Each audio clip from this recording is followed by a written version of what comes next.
বর্তমান বাংলাদেশে নির্বাচনী হাওয়া চলতেছে। জাতীয় নির্বাচন নির্বাচনকে ঘিরে বিভিন্ন আলোচনা, সমালোচনা, পর্যালোচনা চলতেছে। সেই হিসেবেই এই ভিডিওটি তৈরি করা। আপনি কাকে ভোট দিবেন? অনেকেই জিজ্ঞাসা করে, ভাই আমরা কাকে ভোট দেব? আমি বলবো, বাংলাদেশ একটি ইসলামিক গণনার দেশ, যেখানে পার্সেন্টেজ হিসেবে মুসলিমরা বেশি। আপনি দেখুন সেখানে কোন কোন দল রয়েছে, ইসলামিক দল। দেখুন তাদের মাঝে বেশি কারা আল্লাহ বিরু, বেশি কে আল্লাহকে ভয় পায়। এরপর দেখুন এই দলগুলোর মাঝে দেখুন কে নামাজি, কে নামাজ পড়ে না।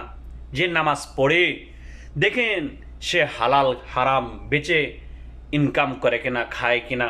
এরপরে দেখুন মানুষকে ঠকায় কিনা। এভাবে যাচাই বাছাই করুন। যাচাই বাছাই করে যে দলটি মানুষের রক্ষা, মানুষের ইজ্জত, আব্রু, দেশ, টাকা পয়সা রক্ষার্থে, ইসলাম রক্ষার্থে কাজ করবে, ওই দলটিকে আপনি চয়ন করুন, আপনি তাদেরকে ভোট দিন।